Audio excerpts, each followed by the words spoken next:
બોલો શક્તિ માત કી. જેના માડવામાં આવ્યા છીએ એ ભગવતીની જય બોલાવવામાં કેમ આટલી બધી? બોલો શક્તિ માત કી, રામચંદ્ર ભગવાન કી.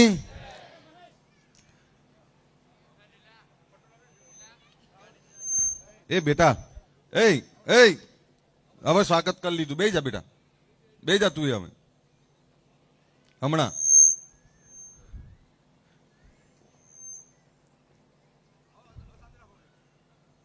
એટલે આવડી કરસનપુરામાં આવું મનુજી એટલે એવું લાગે કે મારા ઘરે આવ્યો છું. આપણા બનાસકાંઠાના બેન અને સાંસદ સભ્ય આપણા જ્ઞાનીબેન, આપણા પૂર્વ ધારાસભ્ય ભાઈ શ્રી ભરતજી, મારા પિતા શ્રી ખોડાજી, જિલ્લા પંચાયતના પૂર્વ કારોબારી અધ્યક્ષ આપણા આગેવાન મનુજી ઠાકોર, બાજુમાં અમારા આગેવાન ધરમસિંહભાઈ, ભાઈ રમેશભાઈ અમારા પહેલાથી, ડીકે ઠાકોર, અમારા સામે ઉભા છે સકરાજી, અમારા વિષ્ણુભાઈ, અહીંયા ઉપસ્થિત તમામ આગેવાનો, ઉપસ્થિત ગામના વડીલો, યુવાન દોસ્તો, માતાઓ અને બહેનો. કરસનપુરા ગામ હમણાં જ્ઞાનીબેનને વાત કરતો આમ કે અમારા ત્યાં તેજી આવી, જમીનોની તેજીમાં પહેલા જ ખાલી થઈ ગયા. આમ તો રાહત ના જોઈ. સમાજ અને સમાજની વાત લઈને દરેક જગ્યાએ જતા હોઈએ છીએ, પણ આ કરસનપુરા જ્યાં ઠાકોરોની વસ્તી, જ્યાં રબારીની વસ્તી, જ્યાં પંચાલ પ્રજાપતિ ને દલિત ભાઈઓની વસ્તી, કરસનપુરાના એક એક ફળિયાને જાણું છું. કરસનપુરાને આ ગામને અભિનંદન એટલા જ આપવા પડે. મેં બેનને મેં એવું કહ્યું કે ગામની એકતાને વંદન છે. આ ગામ આખું એવી એકતા છે કે આ ગામની એકતા વર્ષોથી જોતો આવ્યો છું. એ સામાજિક હોય કે રાજકીય હોય. રાજકીય રીતે પણ જ્યાં પડે ત્યાં એક તરફી પડે, 80-90% એક તરફી હોય. આ ગામની એકતા છે અને ગામની આવી ને આવી એકતા ટકાઈ રાખજો. સરપંચની ચૂંટણી પાછા અમારા ગોવાભાઈ ને બધા હતા, પાછા સરપંચની ચૂંટણીમાં ભુવાજી, એટલે આ ગામ બિનહરીફ રાખે છે. એટલે આ ગામમાં મુખ્ય ઠાકોર ને રબારી સીધા રહે ને તો બીજા બધા સમાજો સીધા જ છે. એટલે આપણા મોટા સમાજ, જે મોટા જથ્થામાં જે સમાજ હોય, એ સમાજની જવાબદારી છે કે ગામમાં બીજા નાના સમાજોને સાચવવા પડે. ગામની એકતા ટકાઈ રાખવાની જવાબદારી આપણા ઉપર છે. માં શક્તિમાનો માંડવો છે એટલે વધારે કઈ સલાહ વધારે નહીં આપું, પણ આજુબાજુના ગામોએ એમે બધા જ ગામો આવી ગયા. આ બાજુ માનપુરા છે, આ બાજુ વાસણા છે, આ બાજુ એંદલા છે અને આ બાજુ રીબડી છે. આ ચારે ગામે કરસનપુરાની એકતાની શીખવી જોઈએ.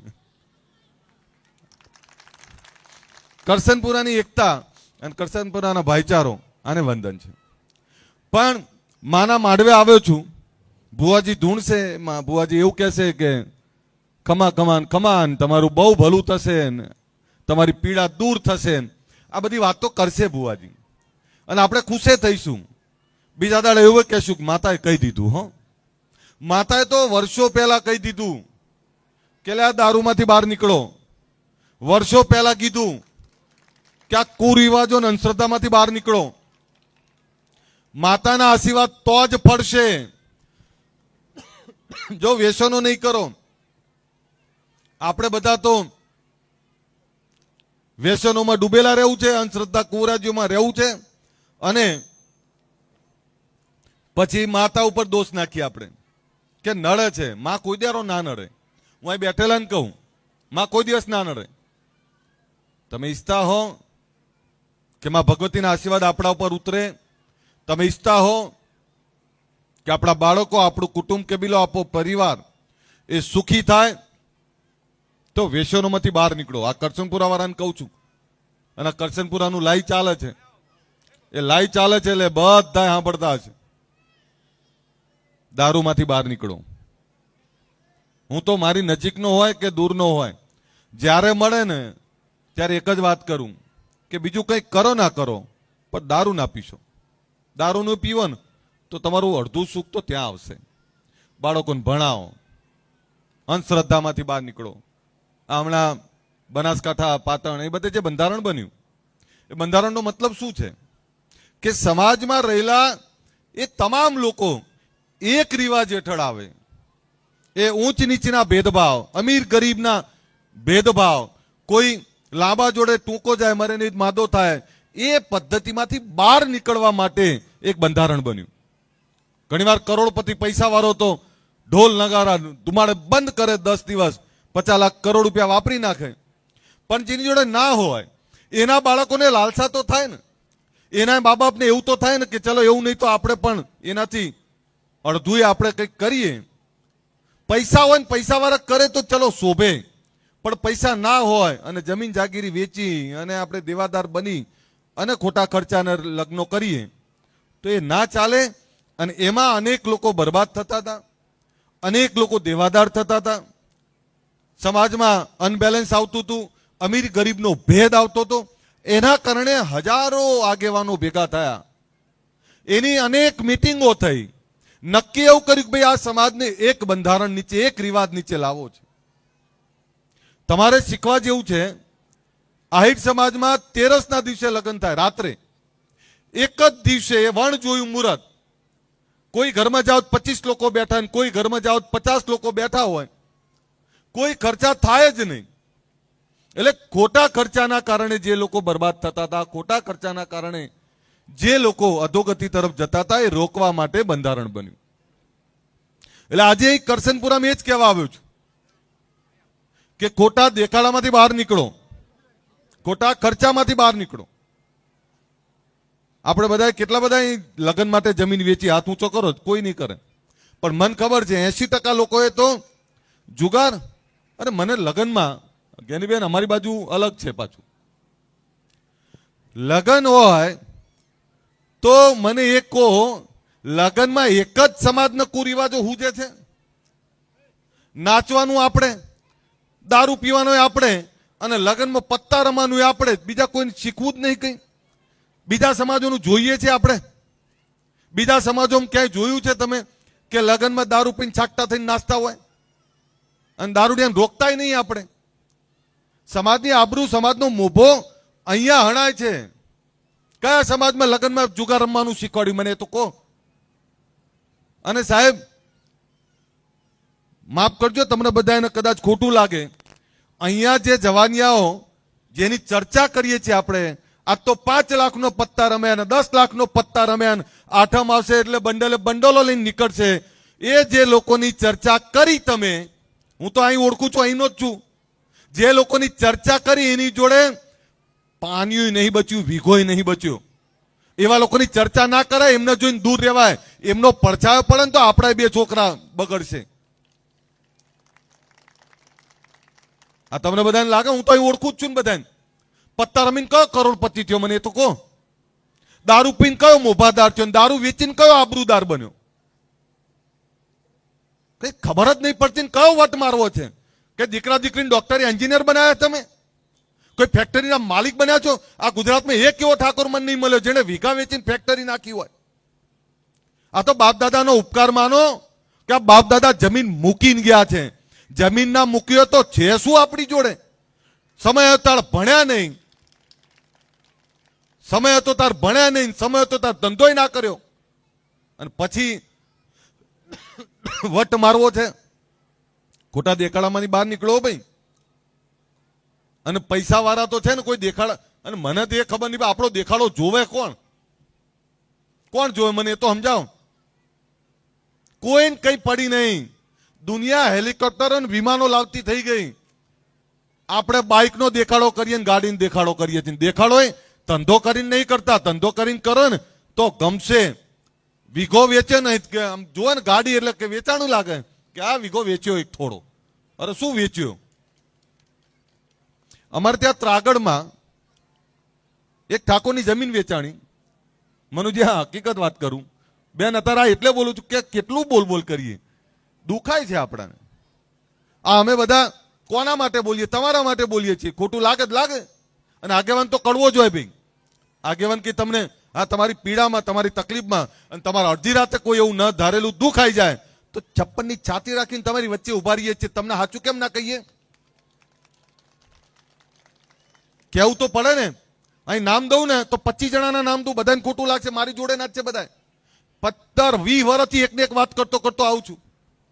નવલસિંહને વિનંતી કરું કે 1 વર્ષથી બંધ થયા આપણે. હા, બધાને ભલે આખી જિંદગી મેં જોયો છે, બહુ જ ઈમાનદાર.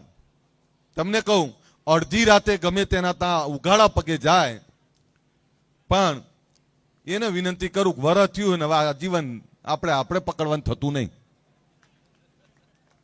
મેં તો જેના ત્યાં આવ્યા છીએ, આમાં ભગવતીનો માંડવો છે, એના આશીર્વાદ તો જ ઉતરે ને, તો જ ઉતરે ને ભાઈ.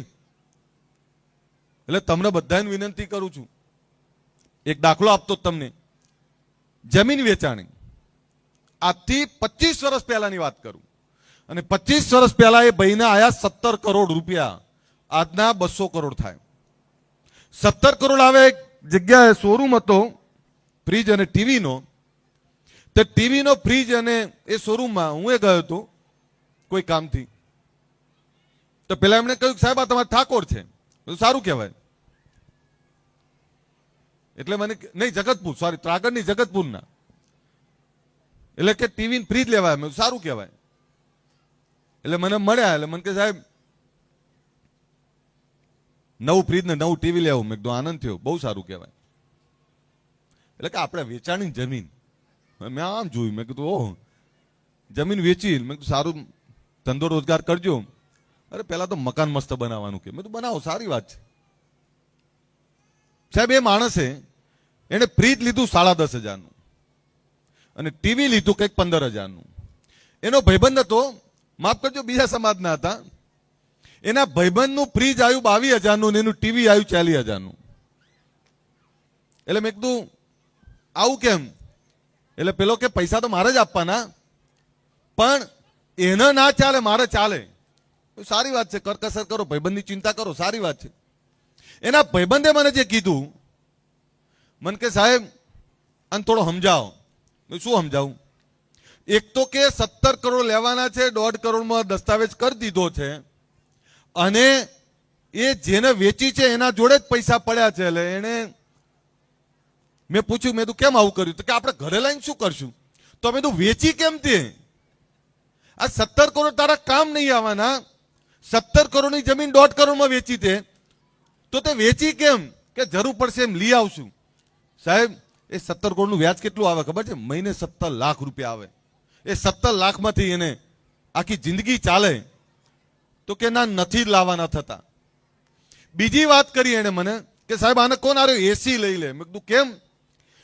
કે આરે જ્યારથી જમીન વેચી ત્યારથી 44 ગાડી લાવ્યો છે, અને આ 44 ગાડીમાં આખું ઘર 44 ગાડીમાં જ ઊંઘે છે, નાવા ધોવા બહાર આવે છે, ખાય છે એમાં, હોટલનું જ ખાવાનું આવે છે, બહારનું મંગાવતા, બહારનું જ ખાય છે, ઘરનું બનાવતા નહીં.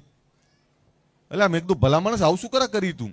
સાહેબ 2 વર્ષ પછી મેં ચેક કર્યું, એ માણસ ચોક્યાત બની ગયો હતો. એના ઘરમાં ખાવાના દાણા નતા. સાહેબ શું ખબર પડે છે તમને? ક્યાં સુધી આવા અજ્ઞાન રહેશો? ક્યાં સુધી આવા નવા રહેશો?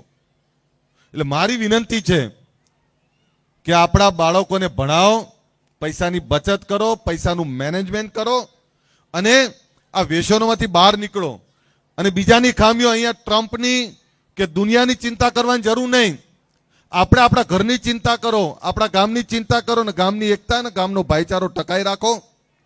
માં ભગવતી આ શક્તિને પ્રાર્થના કરું કે નવલસિંહની સાથે એમના આખા ગામને સુખી કરે, આખા ગામનો ભાઈચારો ટકાઈ રાખે, આખા ગામને સમૃદ્ધ કરે.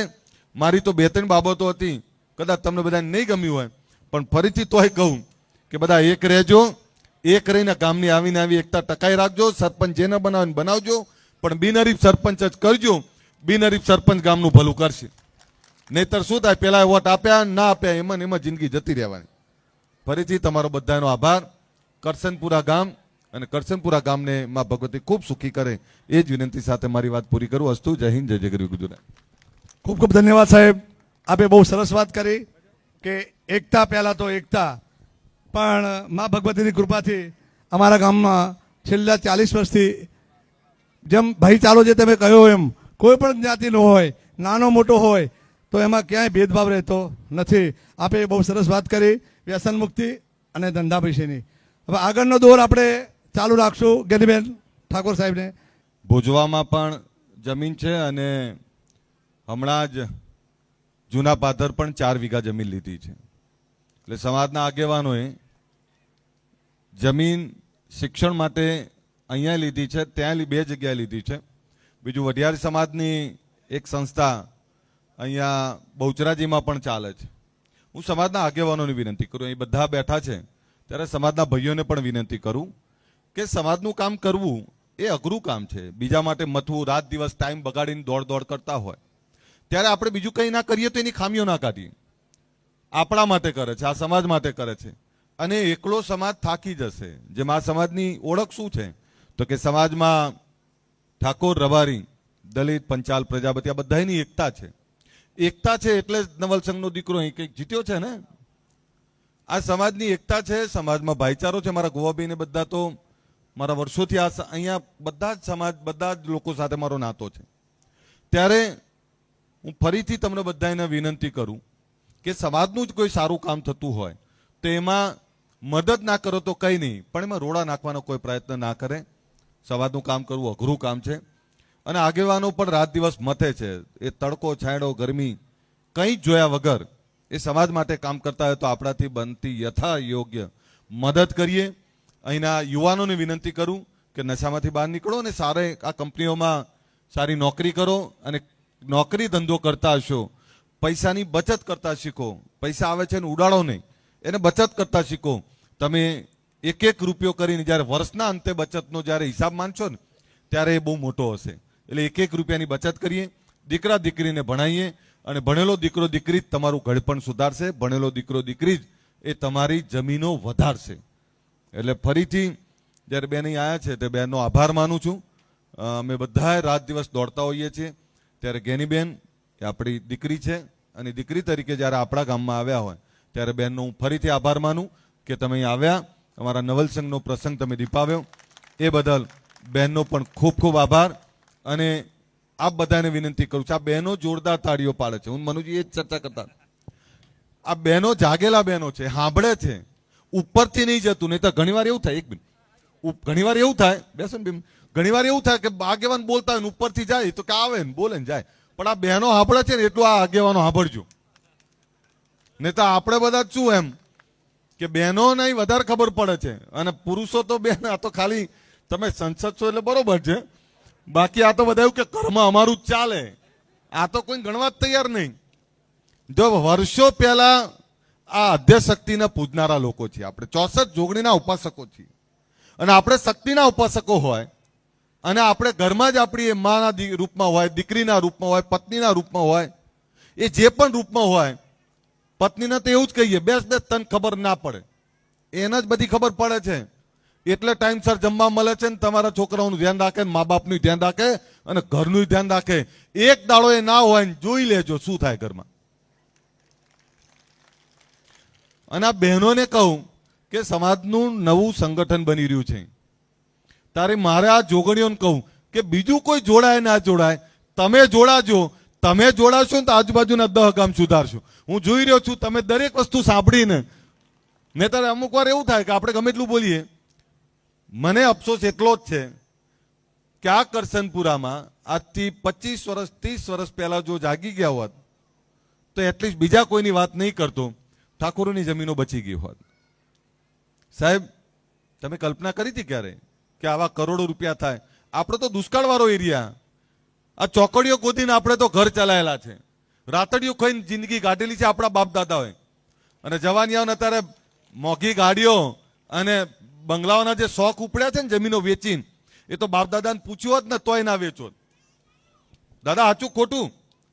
આ તો આપણે ક્યાં પાણી હતું, આ તો માં નર્મદા આવ્યા અને આપણે આજે લીલોતરી જોઈ, કરોડો રૂપિયાની જમીનો થઈ ગઈ. જેટલાને બચ્યું હોય ને એટલા હાચવી રાખજો, 2 હાથ જોડીને વિનંતી કરું. અને જે લોકો ધંધો રોજગાર કરતા હોય, પેટે પાટા બાંધીને પણ સારી નોકરી ધંધો રોજગાર કરશો ને, ઇજ્જતનો પૈસો જ તમને બરકત આપશે. મને કો બુટલેગર કયો મોટો ઇજ્જતદારના આબરૂદારના કરોડપતિ થયો? એક બતાવો. એના ઘરમાં ઠીબા ખખડતા જ હોય ભાઈ. આબરૂ ના હોય. અહીં પેલા મને કે પેલા અમારી માનપુરાની ખારીમાં દારૂ વેચે, એ ખારીમાં જ પડી રહેવાના, એમનું કઈ નહીં થાય. આપણા ગામમાં એક અડ્ડો ચાલે છે, એમને ખોટું લાગે તો લાગે. મારું કામ તો આ જ છે ભાઈ, મારું કામ તો આ જ છે, મારે તો આ જ કહેવાનું છે. બંધ કરી દેજો. જો આ મા શક્તિના, આ રામચંદ્ર ભગવાનના, મા ખોડલના અને આ 64 જોગણીના આશીર્વાદ જોતા હોય ને, તો બીજાના ઘરમાં વિધવાઓ પેદા કરવાનું, બીજાના ઘરમાં કંકાસ કરાવવાનું ને બીજાના ઘરની બરબાદી બંધ કરી દેજો. આ ધંધો જેને જે કહેવું એ કે, પણ આ ધંધો બંધ કરો. બીજાના ઘરમાં ઝેર મોકલાવો છો ને, તો તમારા ઘરમાં આ ઝેર જ આવશે ભાઈ. અને ઘણી વાર તો એવું થાય કે બચારી રાંડેલી છે, શું કરે? દારૂના કારણે વિધવા થઈ બેન. જે દારૂના કારણે તું વિધવા થઈ, એવી 10 વિધવા પેદા કરવા નીકળે છે. શરમાતી લાજતી ની. તારા તો વધારે પીડા કોને ખબર હોય? તારાથી વધારે પીડા કોને ખબર હોય? જેના દારૂના કારણે જેનો ભરથાર જતો રહ્યો એને તો વધારે પીડા હોય. પણ એને નક્કી કર્યું હોય કે જે દારૂના કારણે હું વિધવા બનીને બીજી 10 પેદા ના કરું, તાર મજા ના આવે. લ્યો, આવું છે ભાઈ. એટલે મારી વિનંતી છે, જો સુખી થવું હોય, પરમાત્માના આશીર્વાદ મેળવવા હોય અને તમારી હાથ પેઢીને સુખ આપવું હોય ને, તો દારૂ પીવાનું બંધ કરો ને દારૂ વેચવાનું બંધ કરો. બાળકોને ભણાવો. આટલું જ કહેવું તું. બેનને ફરીથી કહું કે અમારા અહીં આગેવાનો હમણાંથી એકતા પણ ખૂબ છે. તમામ આગેવાનો રાજકીય વિચારધારા છોડીને એક છે. બધા જ આગેવાનો અહીંયા સમાજની ચિંતા કરે છે, સમાજનું બહુ સરસ કામ કરી રહ્યા છે. અહીંયા 2 જગ્યાએ જમીનો લીધી છે અને આવનારા સમયમાં એ જ જગ્યા ઉપર સ્કૂલ કોલેજો પણ બનવાની, હોસ્ટેલ પણ બનવાની. ત્યારે સમાજના આગેવાનો આપણી વચ્ચે જ્યારે સમાજનું કામ લઈને આવે ત્યારે એમાં જોડાવ. યુવાનોને વિનંતી કરું, કોઈ પણ સમાજની એકતા, કોઈ પણ સમાજનું કામ આગળ તો જ વધે. આ રબારી છોકરાઓ જોડેથી શીખવાની જરૂર છે. હું તો દરેક સમાજને નજીકથી ઓળખું છું. મનુજી હમણાં મને કે તમે ભુવા જ છો. હું ભુવો જ છું આમ તો, કારણ કે દરેક સમાજનો અભ્યાસ કર્યો છે. રબારી સમાજના યુવાનો જોડેથી શીખવા જેવું છે. સમાજનું કામ આવે, ધગસથી એક ધારા એક સાથે લાકડીએ તાર એક થઈને કામ કરે સાહેબ. એ શિક્ષણનું કામ હોય તો અમે એક ધારા પહોંચી વળે, ધંધાનું કામ હોય તો પહોંચી વળે. એમ આપણે દરેક સમાજમાંથી નાનું મોટું શીખવાનું છે. પટેલો આગળ છે તો પટેલો એમની આગળ નહીં, કાળી મજૂરી કરીને આપણે એમને 7 સમંદર દૂર અમેરિકા બધાને મોકલ્યા તો એમને કાઠું તો પડ્યું જશે ને. એમણે વર્ષો પહેલા શિક્ષણ અપનાવ્યું. આ પંચાલ પ્રજાપતિએ સૂકી જશે ગામમાં. એમની જોડેથી સાદગી શીખો, એમની જોડેથી કરકસર શીખો. આ બધા જ સમાજો જોડેથી શીખો. આપણે બીજા સમાજ જોડેથી શીખવામાં નાના નહીં થઈ જવાના. એટલે ફરીથી તમને બધાને વિનંતી કરું કે સમાજની એકતામાં જોડાજો. ને આ બહેનોને કહું, આપણું બહેનોનું સંગઠન આપણા 3 તાલુકાનું બની રહ્યું છે. પહેલી લીડરશિપ તમે લેજો. લેશો ને બધા? ફરીથી આભાર.